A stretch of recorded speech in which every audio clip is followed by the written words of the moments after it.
স্বয়ং গৌরাঙ্গ এই নবদ্বীপে আবির্ভূত হলেন, আর আবির্ভূত হয়ে তিনি জগজ্জীবকে দেখালেন যে কি করে রাধা আনুগত্যে ভজন করতে হয়। বলে কৃষ্ণকে পেতে চাও, বলে রাধার আনুগত্যতা নেই, কৃষ্ণকে কোনোদিন পাবে না।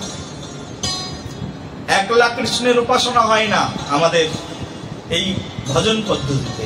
কার উপাসনা হয়? বলে রাধা কৃষ্ণের উপাসনা হয়। বলো রাধে রাধে। কার উপাসনা হয়? একলা কৃষ্ণের উপাসনা কোন ভক্তই করেন না, কারণ উপাসনাটা সম্পূর্ণ হয় যখন রাধা আনুগত্যে আমরা ভজন করি, তখন উপাসনা পূর্ণ হয়। যদি রাধার আনুগত্য না থাকে তাহলে উপাসনা থাকেই না।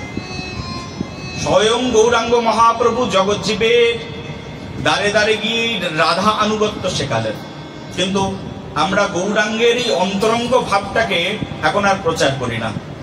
আমাদের প্রচার বেড়েছে, কিন্তু গৌরাঙ্গের স্বীয় ভাব প্রচার বাড়েনি। বলি সারা বিশ্বের হাজারো হাজারো মানুষ হরে কৃষ্ণ মহামন্ত্র কীর্তন করে। বলি মহাপ্রভু শুধু হরে কৃষ্ণ মহামন্ত্র শেখানোর জন্যই পৃথিবীতে এসেছেন এমনটি নয়।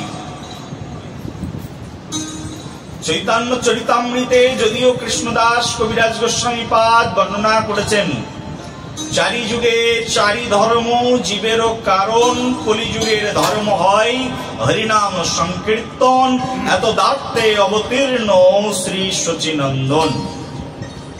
এই কথাটি যেমন চৈতন্য চরিতামৃতে বর্ণনা করা হয়েছে যে হরিনাম প্রচারের জন্য, হরিনাম দেওয়ার জন্য মহাপ্রভু এসেছেন, তেমনি ভাবে চৈতন্য চরিতামৃতে একথাও বর্ণিত রয়েছে যে স্বয়ং শ্রীমান মহাপ্রভু এই পৃথিবীতে এসেছেন রাধা দাস্য ভাবকে জগৎ জীবের মাঝখানে প্রদান করতে। কিদিশ বা প্রণয় মহিমা শ্লোকটি যদি কেউ আস্বাদন করেন শ্রী শ্রী চৈতন্য চরিতামৃতে, তাহলে এর রস আস্বাদন করা যায়। अनार्पित चरिंग चिरात करुणाय अवतीर्ण कलो समार्प्यात मुन्नत उज्जल रसो सबकृति श्रेयाम हरि पुराट सुंदर दूती कदम्ब संदीपितो सदा हृदय कंदर स्फूर्तो वशचीनंदनः। এই চৈতন্য চরিতামৃতে রসিক শেখর কৃষ্ণদাস কবিরাজ গোস্বামী যেমন একথাটিও লিখেছেন তেমন একথাটিও লিখেছেন। চৈতন্য চরিতামৃতে কবিরাজ গোস্বামী পাদ নিজের হস্তাক্ষরে বলছেন ভগবান গৌর সুন্দর কেন এসেছেন, উন্নত উজ্জ্বল রস স্বভক্তি শ্রেয়ম হরি পুরাট সুন্দর দ্যুতি কদম্ব সন্দীপিত। উন্নত উজ্জ্বল রস জগৎ জীবের মাঝখানে প্রদান করবার জন্য স্বয়ং শ্রীমান মহাপ্রভু গৌর সুন্দর এসেছেন। মহাপ্রভু পৃথিবীতে সংকীর্তন দিয়েছেন, কিন্তু সংকীর্তনের সঙ্গে সঙ্গে রাধা দাস্য ভাব দিয়েছেন। যদি রাধা দাস্য অবলম্বন না করে, যদি রাধারানীর আনুগত্যতা স্বীকার না করে কেউ হরিনাম কীর্তন করে, তাহলে সেটা মহাপ্রভুর, সেটা কৃষ্ণের প্রীতিবিধান মোটেও নয়। প্রেম সে বলো, প্রীতিবিধানের বিষয় আছে। বলি কর্তব্য কর্ম, বাড়িতে একটা চাকর রেখে দিয়েছি, চাকর প্রতিদিন রান্না করে, আর প্রতিদিন চাকর রান্না করে দিয়ে বাবুকে রান্না করে খেতে দিয়ে চলে যায়।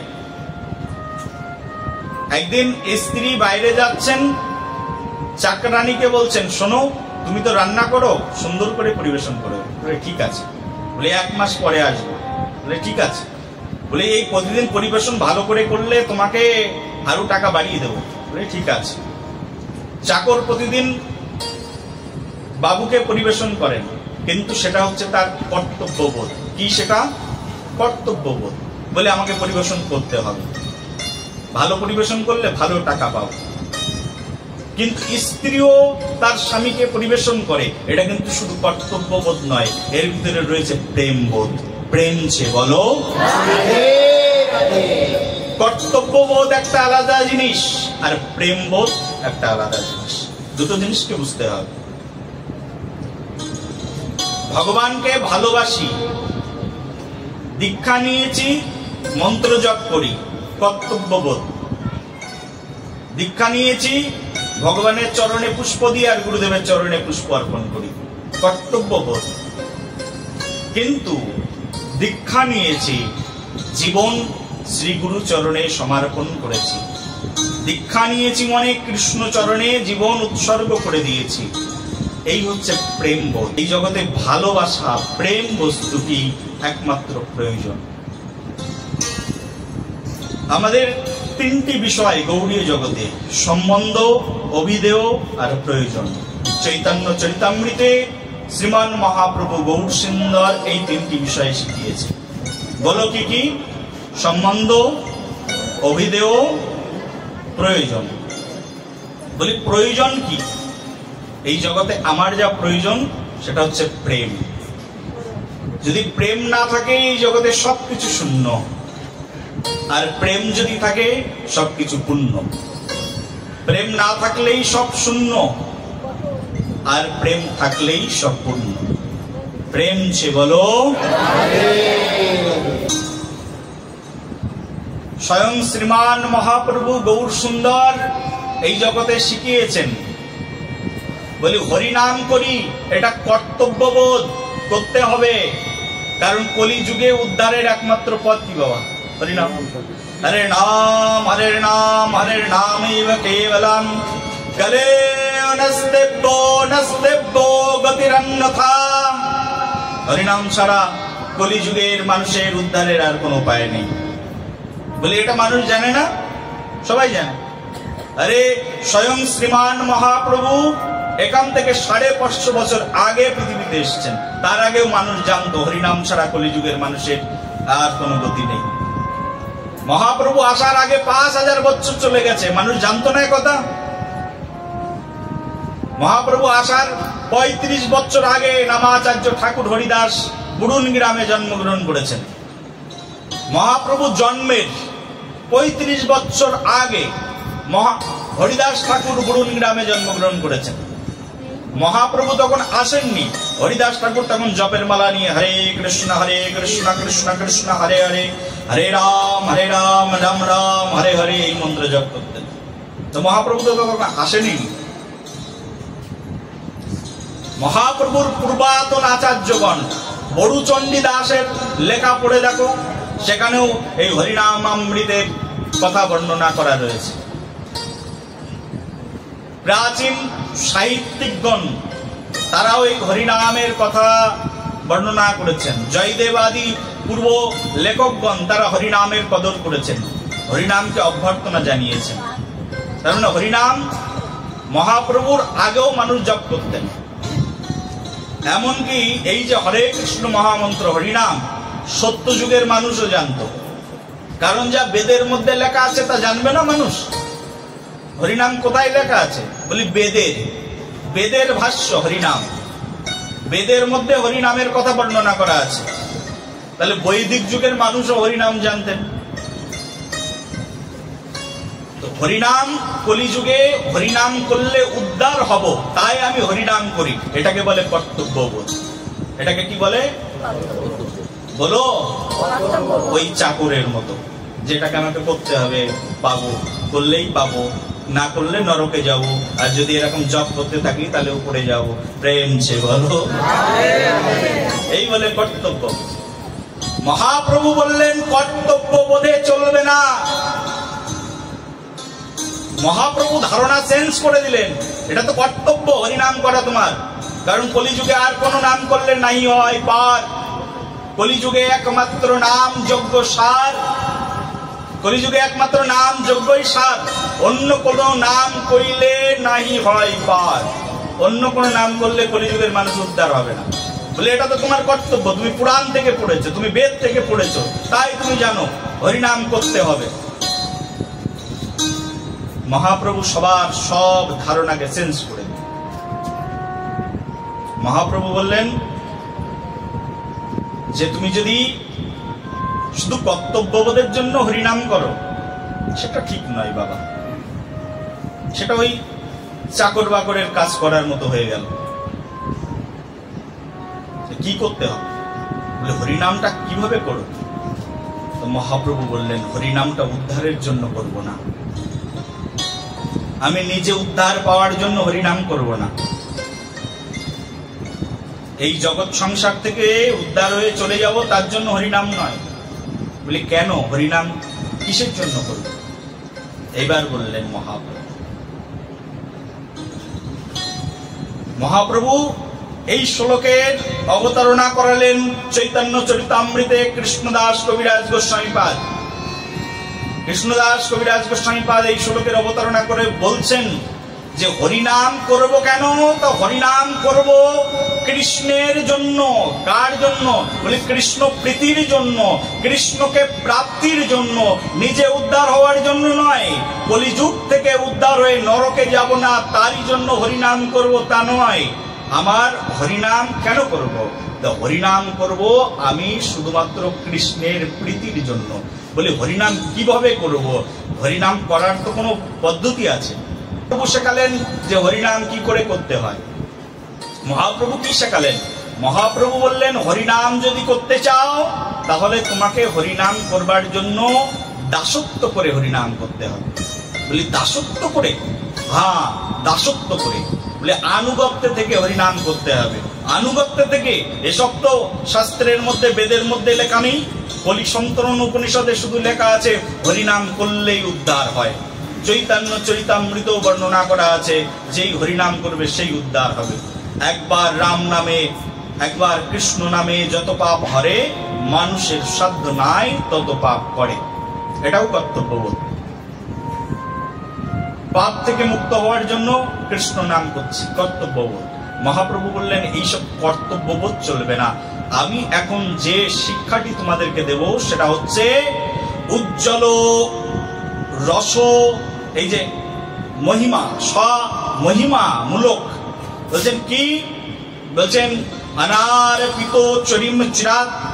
শব্দটা ভালো করে শুনবেন। অনারপিত চরিম চিরাত, যা কখনো অর্পণ করা হয়নি। বলি হরিনাম তো বহু পূর্বে অর্পিত হয়েছে, তার মানে এটা বলছেন না মহাপ্রভু।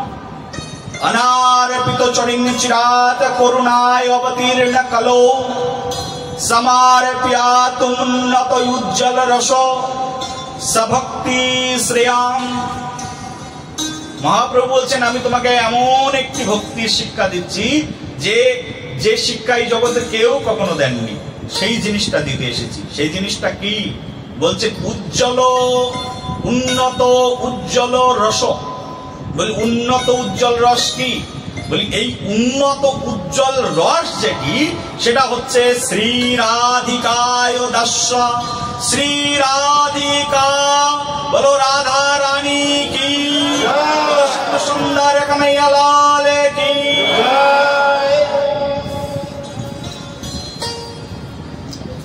এই রাধা রানীর প্রেমটাকে বলা হচ্ছে উজ্জ্বল, উন্নত উজ্জ্বল রস। কোন প্রেম? বলে রাধা রানীর প্রেম। বলি কারোর রাধা চরণে এখনো পর্যন্ত শরণাগতি হয়নি, বলি সে এখনো ভক্তি জীবন শুরুই করেনি। প্রেম সে বলো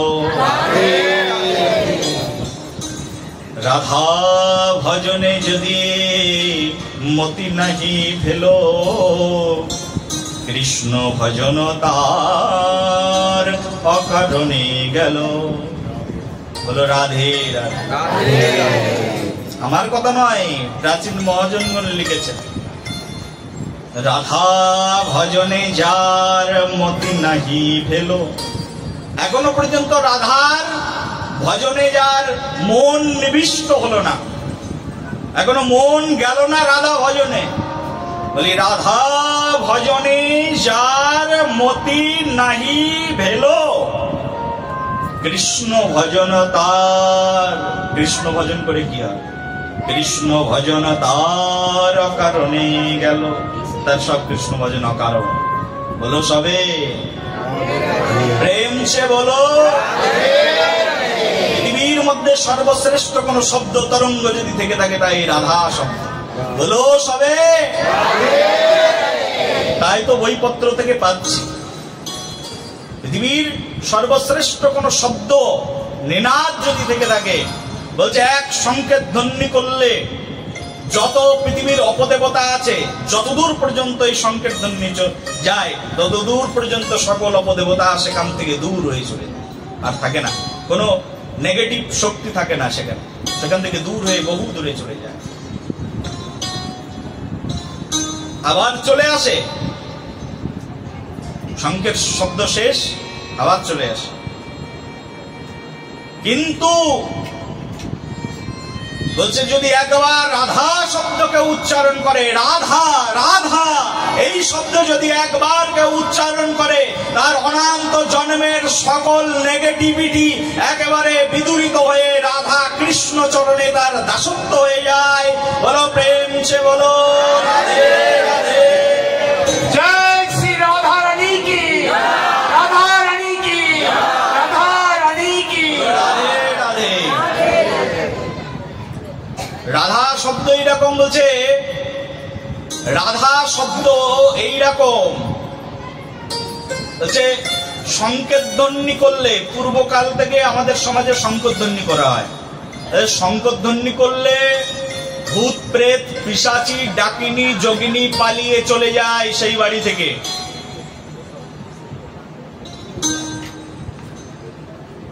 সংকেতধ্বনি শ্রবণ করে বলছে রাধা শব্দ উচ্চারণ একবার জোরে করে দেখো। এই যে বললে না জোরে রাধা, এই রাধা শব্দ উচ্চারণ করলে তার জন্ম জন্মান্তরের পাপ বিদূরিত হয়ে যায়। বলে যে ব্যক্তি রাধা শব্দ একবার মুখ দিয়ে বলে, বলতে যতটুকু সময় লাগে তার চেয়ে আরো দ্বিগুণ, তার চেয়ে আরো দ্বিগুণ নয়, তার চেয়ে সহস্র গুণ গতিবেগে ভগবান শ্রীকৃষ্ণ তার কাছে চলে আসেন ওই রাধা শব্দ শুনবার জন্য। আর যিনি নিরন্তর রাধে রাধে রাধে রাধে রাধে রাধে এই নাম জপ করেন, ভগবান শ্রীকৃষ্ণ এসে তার ঘরের চাকর হয়ে তার সেবা করে দিয়ে যান। বলো নিতাই গৌর প্রেমানন্দে। রাধা শব্দের এই মহিমা, যদি একবার নিরন্তর কেউ মুখ দিয়ে রাধা রাধা রাধা, বৃন্দাবনে যাও, প্রেমানন্দ মহারাজ জি আছেন, মহান সাধক, সব সময় মুখে রাধা রাধা। মহারাজ নিজে জীবন বৃত্তান্ত বলেন, বলে আমার নিজের এক কিডনি নেই, যার আশ্রয়ে বেঁচে থাকবো দুটো কিডনি নেই আমার, কিন্তু আমাকে কে বাঁচিয়ে রেখেছেন? কিডনিহীন ব্যক্তিকে এই জগতে কোন সায়েন্স, কোন ডাক্তার বাঁচিয়ে রাখতে পারে? বলে আমাকে যিনি বাঁচিয়ে রেখেছেন সে হচ্ছে রাধা রানী। বলে আমার প্রতিদিনের ব্যাটারি চার্জ যিনি করে দেন তিনি হচ্ছেন রাধা রানী। চার্জটা পায় কোথায়? কানেকশন কোথায়? বলে রাধা নামটা হচ্ছে কানেকশন। এই মাইক্রোফোনটায় কথা বলছি এখন, ওখান থেকে যদি মাইকম্যান বন্ধ করে দেয় আর কথা বলতে পারবো না। কানেকশন কোথায়? বলি কানেকশন এই বক্সের যে মেশিনের সঙ্গে কানেকশন রয়েছে। বলে আমার কানেকশন কোথায়? আমার কানেকশন হচ্ছে রাধা নামে। রাধা নামটাই হচ্ছে এই জগতে একমাত্র উপাদেয় বস্তু, যা কীর্তনে জীবের কোটি কোটি জন্মের পাপ ভস্মীভূত হয়ে। প্রেম সে বলো যতবার রাধা শব্দ উচ্চারণ করবে ততবার তোমার হৃদয়ের ভিতরে কালিমা দূর হয়ে যাবে। বহু জন্মের কালি পড়ে আছে, বহু জন্মের ময়লা পড়ে আছে। একবার মুখে রাধে রাধে বলো, প্রেম সে বলো। শ্রীমান মহাপ্রভু স্বয়ং জগৎজীবকে রাধা নাম শিখিয়েছেন।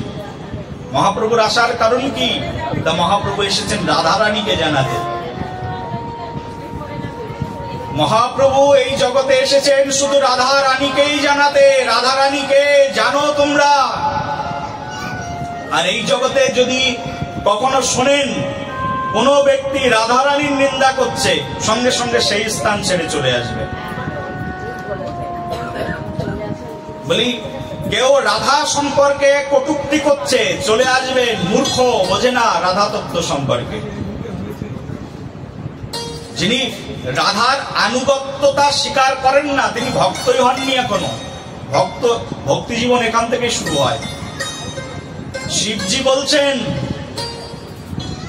নিজের লেখনির মধ্যে ব্যাসদেব গোস্বামী পাদ লিখেছেন, শ্লোকটা আমার মনে নেই, বাংলাটা বলছি শোনো। শিব বলছেন, প্রসঙ্গ তো ওখান থেকেই শুরু করেছিলাম। শিবজি বলছেন, দেখো আমি এখনো ভক্ত হতে পারলাম না। বলি কেন?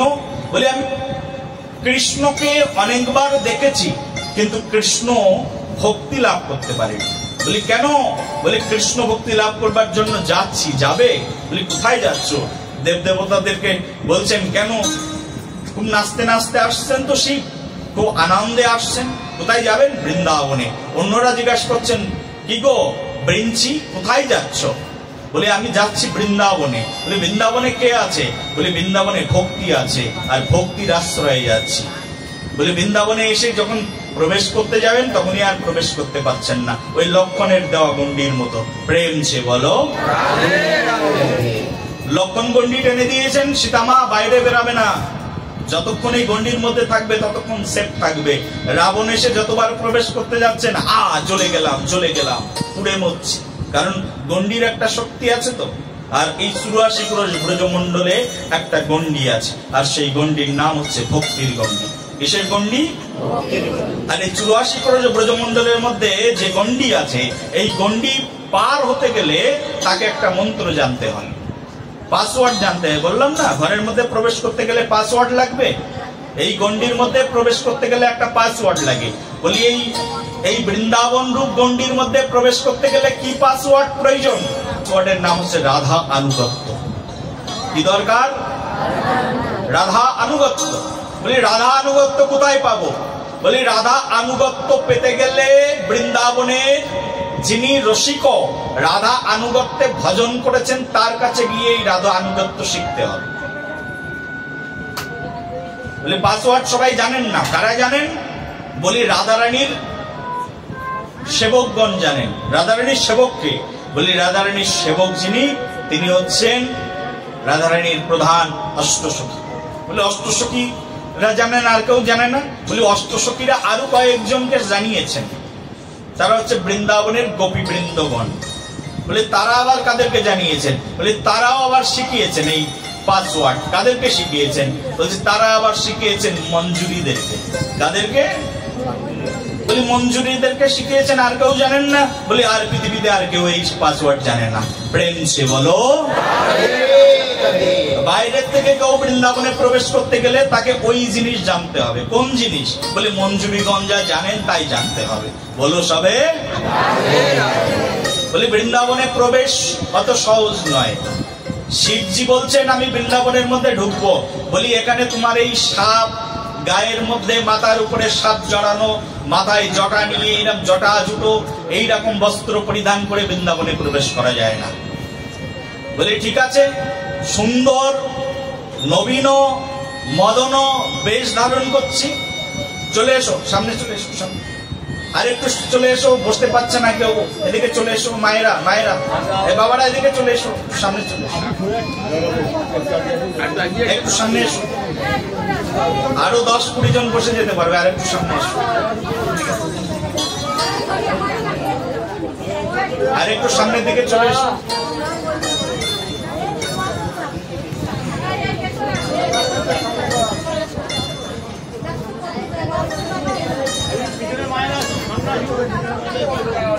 সবাই বলো রাধে রাধে।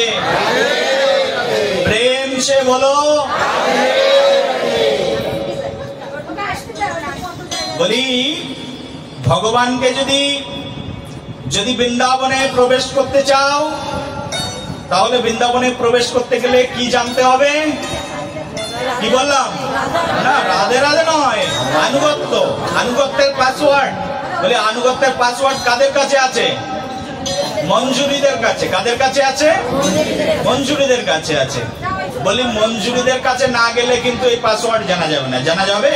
হ্যাঁ, তাহলে তুমি বৃন্দাবনে পৌঁছাবে কি করে? মঞ্জুরিদের কাছে তো যেতে হবে, তাহলে তো তুমি বৃন্দাবনে গিয়ে পৌঁছাতে পারবে। আর এই মঞ্জুরিদের কাছে কি করে যাবে এবার বলো? বলি মঞ্জুরিদের কাছে না গেলে তো পাওয়া যাবে না। মঞ্জুরিরা তো বৃন্দাবনের বাইরেও আসে না, কি করবে তাহলে? বলি মঞ্জুরিগণ কিছু এজেন্ট রেখেছেন। আর মঞ্জুরিগণের এজেন্ট, মঞ্জুরিগণ নিজস্ব ব্যক্তিগত কিছু সার্ভেন্ট রেখেছেন,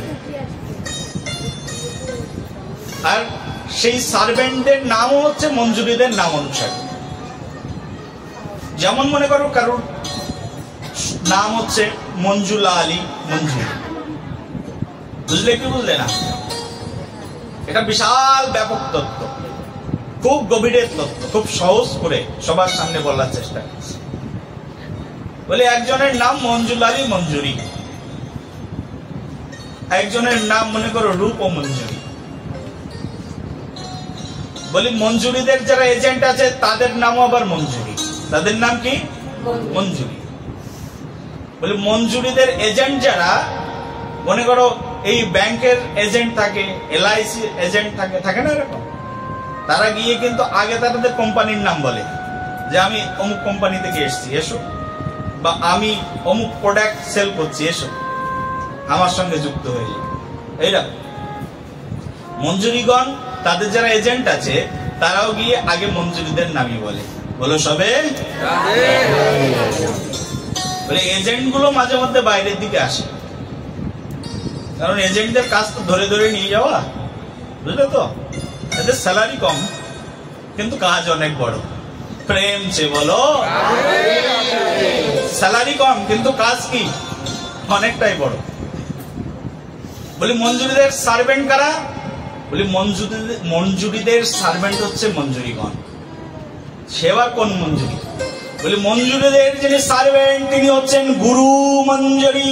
বলো গুরুদেব মহারাজ কি। গুরুদেব তিনি হচ্ছেন মঞ্জুরি। গুরুদেবের আরেকটি পরিচয় কি জানলাম আজ থেকে আমরা? এতদিন জানতাম গুরুদেব, আজ থেকে জানো গুরুদেবের আরেকটি পরিচয় আছে, তিনি হচ্ছেন গুরুদেবী। কি নাম বললাম? মুখস্থ করো, কি নাম বললাম? গুরু দেবী। শুধু গুরুদেব আমরা জানি গুরুদেব না, গুরুদেব নন, গুরুদেবের সঙ্গে সঙ্গে তিনি গুরুদেবীও বটে। গুরুদেব কোথায়? যখন তিনি নবদ্বীপের মধ্যে থাকেন তখন তিনি গুরুদেব, আর যখন তিনি বৃন্দাবনের মধ্যে থাকেন তখন তিনি হচ্ছেন গুরুদেবী। প্রেম সে বলো। এই হচ্ছে আমাদের ভজন, আর কিছু নয়। এটাই শিখিয়েছেন উদ্ধবকে, আর কিছু শেখাচ্ছেন না। ভগবান শ্রীকৃষ্ণ যা বোঝাতে চেয়েছেন তাই সার কথা বলছি আমি। উদ্ধব সন্দেশ তো সে এক কথা, তার মানে শুরুই করতে পারছি না, তা ঢুকবো কি করে সন্দেশের মধ্যে? যেটা বুঝাতে চেয়েছেন সেটাই এই কথা, তাই তো নাকি বাবা? এটাই তো বলি। গুরুদেবের আর একটা পরিচয় আছে। কি গুরুদেবের পরিচয়? গুরুদেবের পরিচয় হচ্ছেন গুরু মঞ্জুরি। গুরুদেবের পরিচয় কি? গুরুদেবের পরিচয় কি? ওকে বলো কি? এখানে মনে হয় 90% মানুষ শুনেইনি।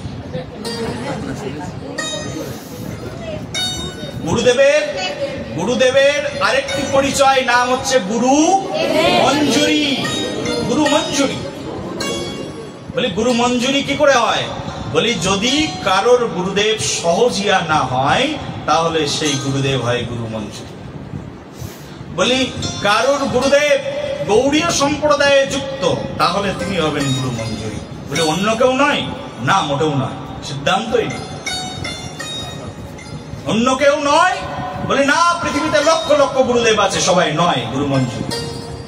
কারা গুরু মঞ্জুরি?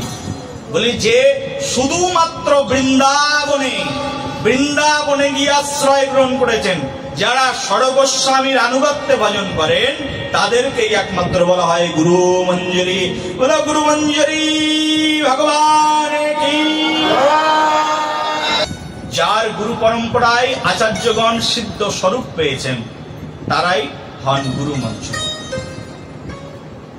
আর গুরুদেব যখন কৃপা করে কাউকে মঞ্জুরি দীক্ষা প্রদান করেন তখন তিনি মঞ্জুরির একজন এজেন্টে পরিণত হয়ে যায়। বলো সবে প্রেম সে বলো। এইরকম গুরু মঞ্জুরি পৃথিবীতে লক্ষ লক্ষ কোটি কোটি ভক্ত থাকলে তার মধ্যে হয়তো 2 জন 5 জন হতেও পারে, নাও হতে পারে। কোটিতে এক হয় কৃষ্ণ ভক্ত। কোটি মুক্ত মধ্যে এক ভক্ত, এত সহজ নয়। সেই জন্য এই মঞ্জুরির আনুগত্যে শুধুমাত্র বৃন্দাবনে যাওয়া যায়। কার আনুগত্যে? নাহলে বৃন্দাবনে যাওয়া যায়। বলি কালকেই তো বৃন্দাবন থেকে ঘুরে আসলাম। বলে ঘুরে এসছো, কিন্তু বৃন্দাবন দর্শন করো। বলে দেখেছি তো, চোখ দিয়ে দেখলাম প্রেম মন্দির, কত সুন্দর বড় মন্দির। মায়াপুরের চেয়েও মনে হয় বড়। মায়াপুরে এত মিউজিক নেই, মায়াপুরে তার মানে এত ডেকোরেশন নেই, এত আলোকসজ্জা নেই যেটা প্রেম মন্দিরে আছে। এই তো দেখে আসলাম মথুরায় কংসের কারাগার, তার মাথার উপরে রয়েছে মসজিদ। এখনো পর্যন্ত হিন্দু মুসলিম রাইট চলছে, দেখে আসলাম। বলে দেখে এসেছো, কিন্তু দর্শন করো। রাধে রাধে। দেখেছি কিন্তু অনুভব করিনি। অনুভব করতে গেলে, বুঝতে গেলে, বৃন্দাবনকে আস্বাদন করতে গেলে এই গুরুদেবের সৌচার্য প্রয়োজন। কোন গুরুদেবের? যে গুরুদেব অলরেডি বৃন্দাবনের সঙ্গে যুক্ত হয়ে আছেন। বহু জন্ম সাধনা করলে কেউ, বহু জন্ম, এক জন্ম নয়, বহু জন্ম, বহু জন্ম যদি কারোর সাধনা থাকে, সেই শুধুমাত্র বৃন্দাবনের আনুগত্যতা লাভ করতে পারে। সবাই পারে না এই জগতে। তপস্যার প্রয়োজন, সরলতার প্রয়োজন, স্নিগ্ধতার প্রয়োজন। যদি কারোর অন্তর স্নিগ্ধ হয়, কারোর মন স্নিগ্ধ হয়, তবেই তিনি এই বৃন্দাবনে যেতে পারেন। এই জগতে বৃন্দাবনে যাওয়ার জন্য বহু জন্ম তপস্যা করতে হয়। তপস্যা করতে করতে করতে করতে একদিন রাধারানীর নজর পড়ে যায়। রাধারানী ডেকে নেন, এসো বৃন্দাবন। রাধারানী তার এজেন্টদেরকে পাঠিয়ে দেয়, যাও ওকে ডেকে নিয়ে এসো বৃন্দাবনে। যদি সরল হৃদয় থাকে, তারাই শুধুমাত্র শ্রী বৃন্দাবনের দীক্ষিত হতে পারে। প্রেম চে বলো। আর এই বৃন্দাবনে, বৃন্দাবন থেকে যিনি দীক্ষা নিয়েছেন, তিনি শুধুমাত্র বৃন্দাবনে যাওয়ার পাসওয়ার্ড জানেন। বৃন্দাবনের পরম্পরায়, বৃন্দাবনের ধারায় যিনি দীক্ষিত, তিনি জানেন বৃন্দাবনে যাওয়ার জন্য কি পাসওয়ার্ড। এখন কলিযুক্ত, বৃন্দাবন থেকে হাজারো মানুষ দীক্ষা গ্রহণ করেন গোস্বামী ধারা থেকে গিয়ে, কিন্তু কেউ কেউ আবার পাসওয়ার্ড ভুলেও যায়। প্রেম সে বলো। সেটা তার দুর্ভাগ্য যে ভুলে যায়, তাই তো নাকি বাবা? কেউ ভুলে গেল, সেটা তার দুর্ভাগ্য। কিন্তু কেউ বৃন্দাবনের ধারায়, ব্রজের ধারায় মঞ্জুরি স্বরূপে দীক্ষা নিয়েছেন, তার মানে তারই একমাত্র অধিকার হয়েছে শ্রী বৃন্দাবনে পৌঁছানো। উদ্ধবজি মহারাজকে ভগবান শ্রীকৃষ্ণচন্দ্র এই অমৃতময় শিক্ষা প্রদান করলেন, এই লালসা জাগিয়ে দিলেন। এই লালসা জাগিয়েছেন কে? ভগবান শ্রীকৃষ্ণ উদ্ধবকে এই লালসা জাগালেন। উদ্ধব, তুমি কি মনে করছো তুমি আমার সবচেয়ে বড় ভক্ত? না, বড় ভক্ত দেখতে চাইলে বৃন্দাবনে যাও। বলি বৃন্দাবনে কি করে যাব? বলি বৃন্দাবনে যাওয়ার আগে তোমাকে রাধা আনুগত্য শিখতে হবে, মঞ্জুরির আনুগত্য শিখতে হবে। যদি মঞ্জুরির আনুগত্য না থাকে, তাহলে বৃন্দাবনে যাওয়া যায় না। বৃন্দাবনে যেতে গেলে প্রথমে যেটি প্রয়োজন, সেটি হচ্ছে মঞ্জুরির আনুগত্য, সেটা হচ্ছে রাধার আনুগত্য। তোমাকে জানতে হবে রাধা তত্ত্ব সম্পর্কে। বলি এখানে ইচ্ছা করলে যে কেউ যে প্রবেশ করতে পারে না, সেই জন্য তাকে আগে শুনতে হবে। ভগবান শ্রীকৃষ্ণ এখন বসিয়ে রেখেছেন উদ্ধবকে, নিজের কক্ষের মধ্যে বসিয়েছেন। আর নিজের কক্ষের মধ্যে বসিয়ে উদ্ধবকে শোনাচ্ছেন ভগবান শ্রীকৃষ্ণ, শোনো, বৃন্দাবনে যদি যেতে চাও, তাহলে তোমাকে আগে দাসত্ব ভাব অর্জন করতে হবে, দাস হতে হবে। বৃন্দাবনের ভাবটি কেমন জানো তো? বলে শৃঙ্খলে, তার মানে সিরিয়ালে সিরিয়ালে ভাব। যদি একটা চেয়ার দেওয়া হয়, দেবজ্যোতি প্রভুকে একটা চেয়ার দেওয়া, না না এখানে যদি তুমি বৃন্দাবনে গিয়ে পৌঁছাতে চাও, তাহলে বৃন্দাবনে যেতে গেলে দেখো, তুমি যদি একটা ফুল বা ফল সেটাও ভগবানকে অর্পণ করতে চাও, একটা ফুল বা একটা ফল যদি সেটাও ভগবানকে অর্পণ করতে চাও, ডাইরেক্ট তুমি ভগবানকে দিতে পারবে না, দেওয়ার কোনো বিধানই নেই। বলো সবে রাধে রাধে। এই পৃথিবীর কোন বস্তু তুমি ভগবানকে ডাইরেক্ট অর্পণ করতে পারো না। তোমার এত ক্ষমতা আছে? ভগবানকে আপেল নিয়ে বলছো ভগবান আপেল খাও, ভগবান তোমার হাতের আপেল খেয়ে যাবে? আছে তোমার এত ক্ষমতা? এত শক্তিমান তুমি? একটা মিষ্টি ভগবানকে বলছো ভগবান তোমার জন্য মিষ্টি নিয়ে এসেছি খাও, ভগবান খেয়ে যাবে তোমার মিষ্টি? এত সহজ নাকি? ভগবান তোমার হাতের মিষ্টি গ্রহণ করবেন না। ভগবান কিভাবে গ্রহণ করেন বলি, এই গ্রহণের পদ্ধতি একমাত্র রাধারানী জানিয়েছেন। ওই যে সেবা জানে বলেছিলাম না, কি বলো? সেবা জানে, হ্যাঁ সেবা জানে রায় বিনোদিনী। আমরা সেবার কি বা জানি? আমরা কি জানি? সেবা, সেবা তো তিনি জানেন। তো সেই জন্য রাধারানী জানেন যে কিভাবে সেবা দিতে হয়। আর সেবা দেওয়ার জন্য ভগবান এই পৃথিবীর কারোর হাতে রান্না খায় না। শুনে রাখো, বলে আমাদের মন্দিরে আমাদের কমল মঞ্জুরি রান্না করে, খায় না? বলে কমল মঞ্জুরি যদি মঞ্জুরি হয় তাহলে খাবে, নাহলে খাবে না। প্রেম সে বলো। আমাদের বৃন্দাবনী মাতাজি রান্না করে, খায় না? বলে না, খায় না। বলে সবাই রান্না করলে ভগবান সবার হাতে রান্না খায় না। বলে কেন? আমি রান্না করব, খাবে না? তোমার রান্নাও ভগবান খায় না। ভগবানের এত সময় নেই তুমি রান্না করবে আর ভগবান এসে তোমার হাতে খাবে। বলে তাহলে আমরা ভোগ লাগাবোই না আজকের থেকে। বলো রাধে রাধে। বলে তাহলে ভোগ লাগানোই ছেড়ে দেবো নাকি? বলে খাই না যখন, তাহলে রান্নাই কেন করবো? ভগবান কার হাতে রান্না খায়? হ্যাঁ, ভগবান এই জগতে যার হাতে রান্না খায় তিনি হচ্ছেন একমাত্র শ্রীমতী রাধা।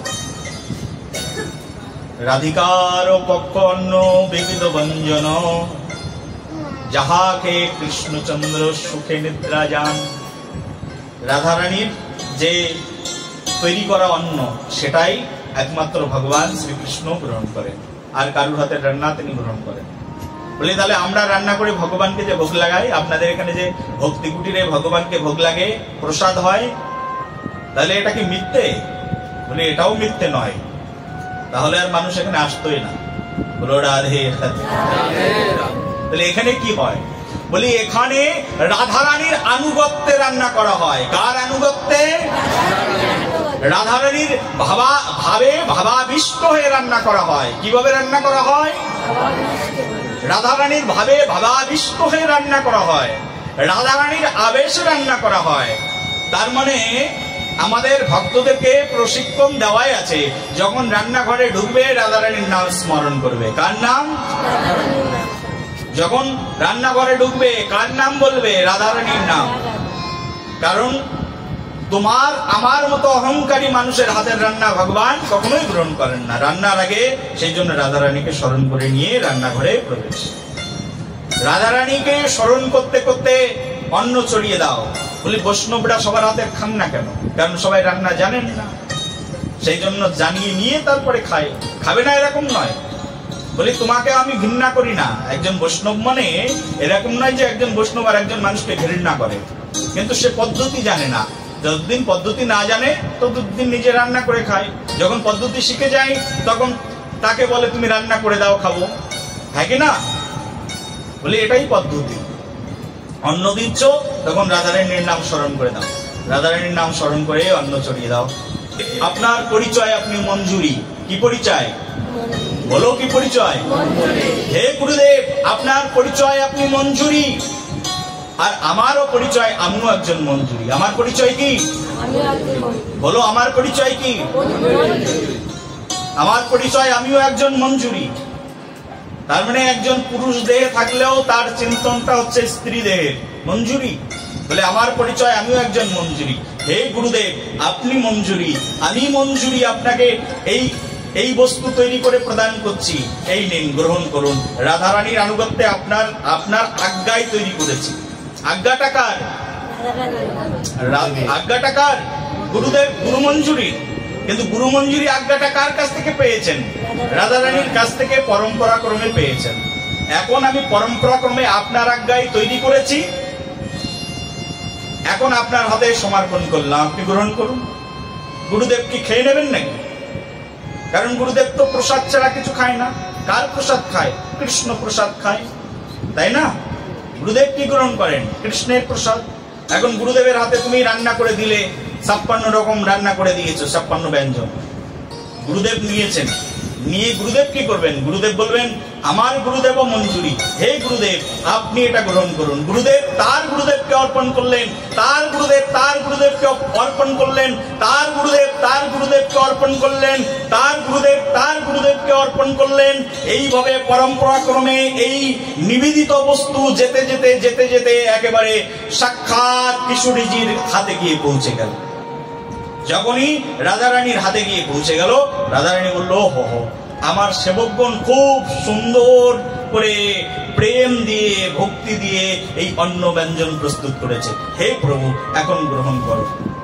প্রভু তখন আবার বললেন, আমি খেতে জানি না, হাত দিয়ে খাবো না। প্রেম সে বলো, বলি প্রভু তাহলে মাখিয়ে দি, দাও দেখি। আবদার রাধারানীর কাছে, প্রেমময়ী ভাব, আর কারোর কাছে নেই এই ভাব। রাধারানী মাখিয়ে দিয়ে বলছেন, প্রভু এখন গ্রহণ করো। পরমানন্দে ভগবান শ্রীকৃষ্ণচন্দ্র সেই রাধারানীর হাতের সেই অমৃতময় প্রসাদ গ্রহণ করেন। ও খুব খেয়েছি, আর খেতে পারবো না, তুমি খাও।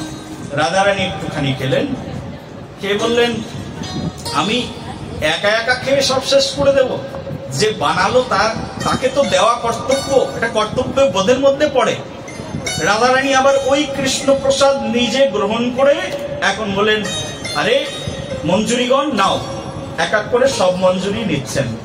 এই মঞ্জুরি বলছেন আমি একা খেয়ে নেবো, যারা এত সুন্দর প্রসাদ বানালো তাদেরকে না দিয়ে খেলে তো অপরাধ হয়ে যাবে। সে একটু খেলো, খেতে খেতে খেতে খেতে আমার পর্যন্ত আসলো কিঞ্চিত প্রসাদ। কতটুকু প্রসাদ?